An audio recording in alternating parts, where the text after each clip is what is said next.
So how soon after trade execution should a trade be captured? It is essential to record for the trade details to be recorded by the trader immediately, but not at the expense of accuracy. If we have in fact sold 10 million, but we record it as a sale of 1 million, this has to come to light. There is a risk for us. We could end up losing money as a bank if we're not careful, if we fail to identify this error. So the more accurate the trade capture is, the better. If we've not accurately recorded any aspect of the trade, the following processes that we're going to talk about are designed to identify whether, in fact, our details are correct or they're incorrect. So we could end up losing money if we're not careful, just by the fact that a trade has not been captured fully accurately. Similar question now, how soon should trades be captured within the operations system? It's essential that trades reach the operation system without delay for operational processing to occur. If you think back to the roadmap that we looked at earlier, most of those processes are following the act of trade capture. And the clock is ticking, by the way. The clock is ticking towards value date. Value date, remember, is the intended date of settlement. So what must happen after the trade is captured in the trading system? There's an interface that will exist between the front office and the operations system. The trade should pass through the interface, should be captured within the back office system if all goes well, with precisely the same details as was captured in the front office. So initially, we are only looking to capture exactly the same skeleton details as were captured initially in the front office. Is it possible that trades that are sent through the interface are not received? Yes, it is. So the interface needs to be monitored. And if there is a problem that's discovered, then the trade would need to be resent from the front to the back. But we must, of course, avoid duplication of trades. That at all times, our objective is this. If this is the front office system here, and this is the operation system here, whatever we have in here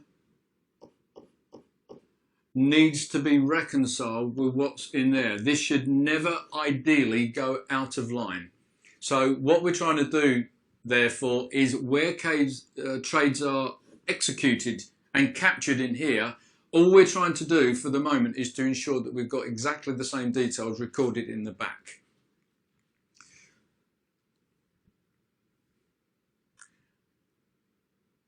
What happens if static data is present within the operation system? If both counterparty and security static data are present, then there should be no reason why successful trade capture within the operation system should not occur.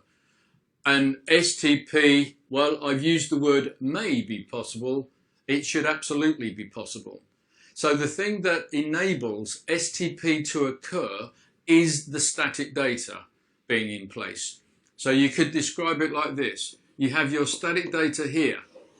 You have trade details here.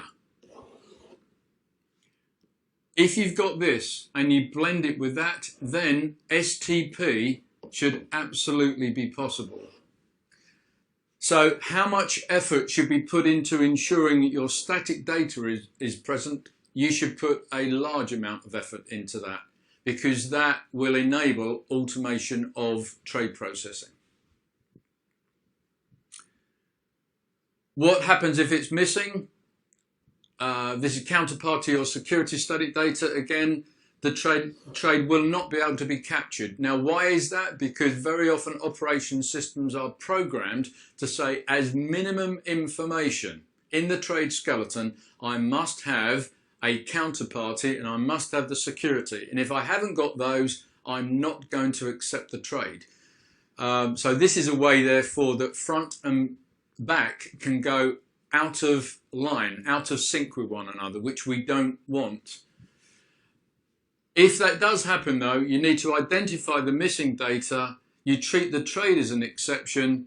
You would then discover what that missing information is, put it into static data, resubmit the trade. But unfortunately, that would have meant that STP is not possible. STP means taking your hands off and allowing the trade to flow through. If you don't have the static data to hand, then unfortunately that won't be possible. So if I could just draw that, that's what you want STP to be. This is what would happen if you've got missing data. It will reach this point here and it will be thrown off sideways as an exception. It needs to be fixed so that then it goes back into that. So the fewer exceptions you have, the better. Okay, following trade capture then, within the operation system, what status does the trade have? Now this is an important aspect here. Immediately after a trade has been executed and it's been captured in the front and it reaches the back, let's assume, then a trade record is created.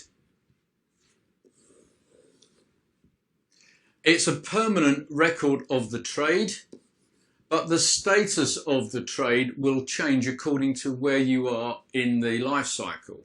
So in its most basic form, so in the internal books and records, which is in the operations system here, we have the trade details for an individual trade. I'll just run through quickly the components. The trade reference, so the trade reference should be a unique trade reference. The trade date, trade time, value date, settlement date, you'll see is blanked out because that is not what you would execute. At trade execution, you would know the value date. These are the terms that I'm using. You would record which trading book it is, the operation, meaning whether you're buying or selling, so which way round the trade is from your point of view. The quantity, in this example, 12 million of Xerox Corporation common stock. The price, US dollars 288 per share. That means the counterparty Deutsche Bank London, and the cash value. In this example, it's simply, the cash value is 12 million multiplied by 288. Now, the settlement details here is effectively blank. And the reason for that is because if we assume that this trade has been captured on trade date, the 20th of October, let's assume, 20th of October at 8:47, let's assume it's now 9:30, still on the 20th of October. Look at the value date. The value date is in the future. Value date, remember, is the intended date of settlement. So right now, on the 20th of October, trade date, of course, settlement has not occurred. Therefore, the settlement date is held in our trade record as being open. In other words, it's not yet settled. We haven't reached value date yet. That's the earliest point at which settlement can occur. The quantity of 12 million that we are expecting to receive because we are buying has not been received yet. It's open. And the cash that we're due to pay, $34 something million, is still open and to be paid. What we're hoping will happen is that on value date, the 23rd of October, so if you can project forward to that date, what we're hoping is that we are told the trade has in fact settled, in which case we'll put 23rd of October in here, 12 million will go in here, that's the amount, that's the quantity that, of the trade that's been settled, and the full value of the cash has been paid here, leaving nothing outstanding. But we're not there yet. That is actually the whole purpose of the trade life cycle, to try and ensure that the trades do settle on time. So therefore, initially the status of our trade, don't forget we're on trade date at the moment, is open, meaning that it's not yet settled. To be honest, it can't have settled yet because value date has not been reached. This also means that we have exposure with the counterparty. So this therefore would mean within an investment bank that the risk managers will be very interested in this trade because it's not yet settled. But ultimately, this is what we need to get to, but it will be much closer to the end of our roadmap that we discover whether the trade has actually settled on time or whether it's failed. So this is what we're aiming towards. We're not there yet.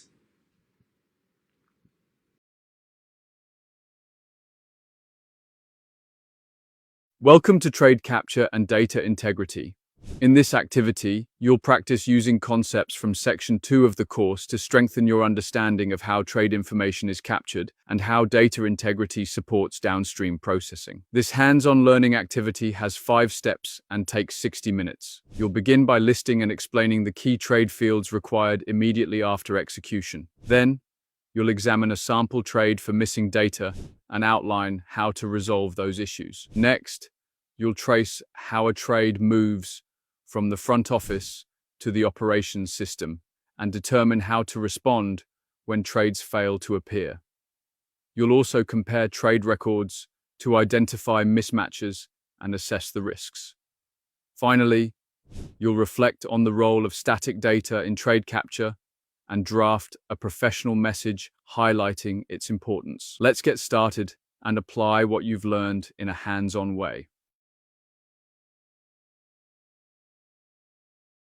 Skeleton level at this point in time. So trade enrichment is the process of adding essential information to the basic trade details captured, so the skeleton details captured previously. And the reason we're doing this is to facilitate full operational processing. So we've spoken about pre-trade enrichment, we've spoken about the skeleton. That's not adequate information for full operational processing. And now, through post-trade enrichment, this is what we're aiming to do. We're aiming to reach the full body, which is to attach additional information to the trade that enables all subsequent processing to occur. So using information contained in the trade skeleton, automatically locating, selecting, defaulting and attaching relevant and additional information that's been previously set up within static data, and we're adding that information onto the trade skeleton based upon predefined enrichment rules. And this is all happening within the operation system.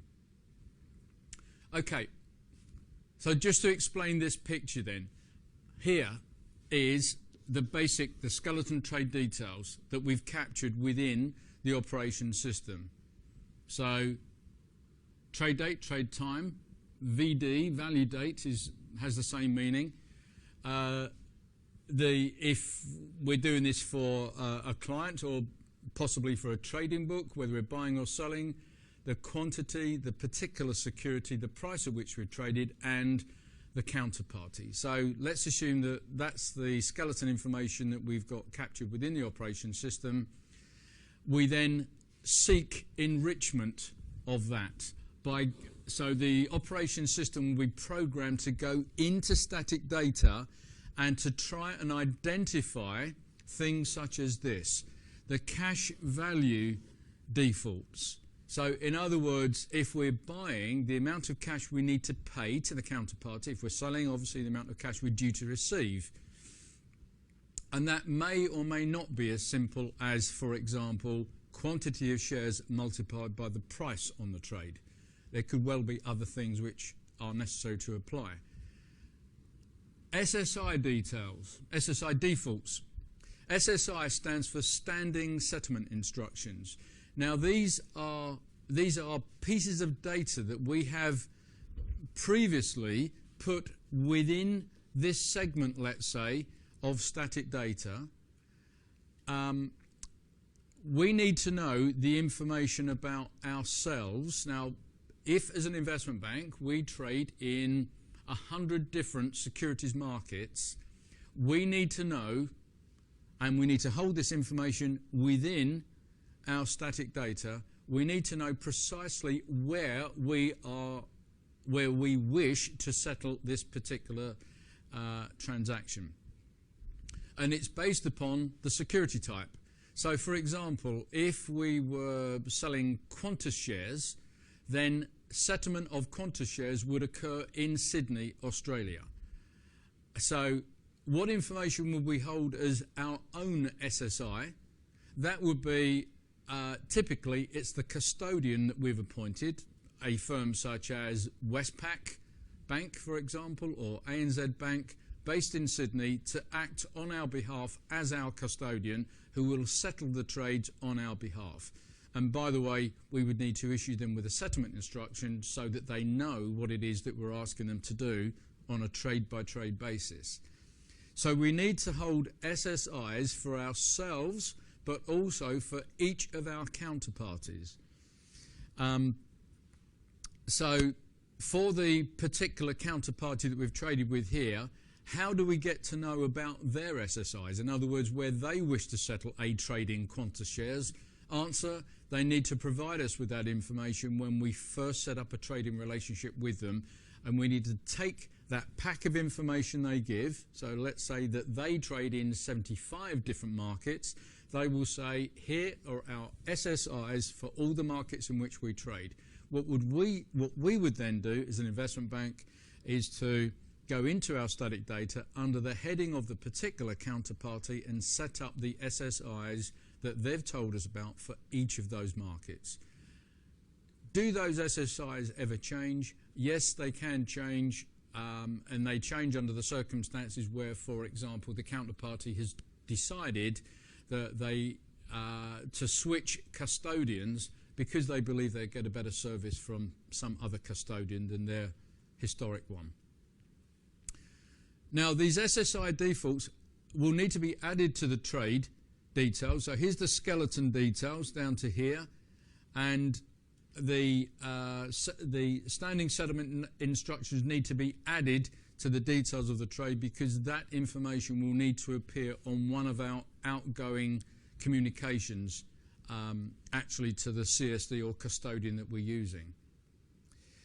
And also another example then of what we're holding in static data are custodian communication defaults.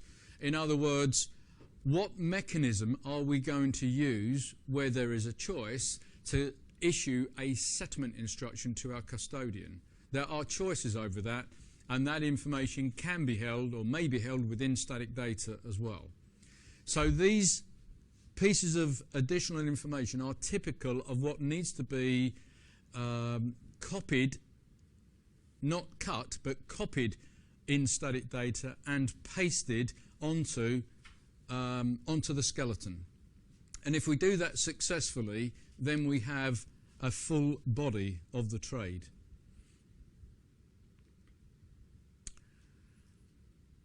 So the information that's typically enriched, so defaulted by the settlement system, is a unique trade reference number. This is very important. As an investment bank, we could be executing trades, well, thousands and thousands of trades per day. So every time we execute a trade, it needs to be captured, and as you know, a trade record needs to be formed from that. So today we could be needing to capture 15,000 trades. You will see that as we go through the trade life cycle, it's important that when we receive information coming back from counterparties, for example, or CSDs or custodians, the first thing that we need to know is what is our trade reference number. So it's essential that a unique trade reference number is allocated to the trade right up front, and that we use that trade reference number consistently. And this would really add to our STP capability, by the way. This is STP going out from us, but also coming back into us from the outside world. Charges. Now, here are examples where it's not simply a case of taking quantity multiplied by price in order to know what your final cash figure is. So in the US, for example, SEC fee is payable at 1/300th of 1% of gross consideration being shares times price. And this is payable by the seller. So we need to work out, dependent upon if we are buying or selling, exactly who will pay the SEC fee. In the UK, a different example. This is on UK equity.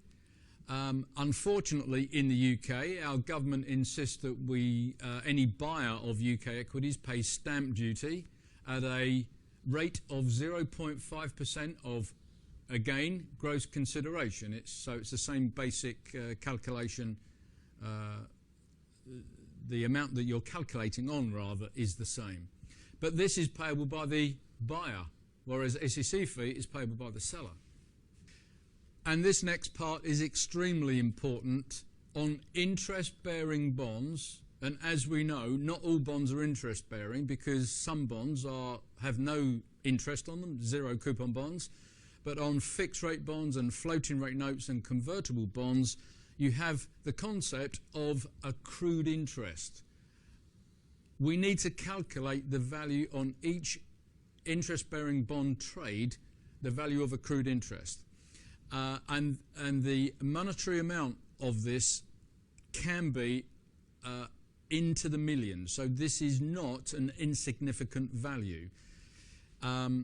So first of all, we need to calculate a number of days, and from that we will then calculate the cash amount of accrued interest.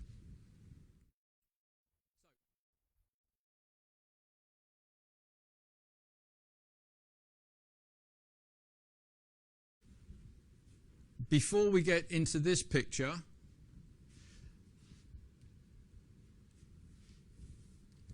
I'd like to just explain something from the beginning about investing in a bond.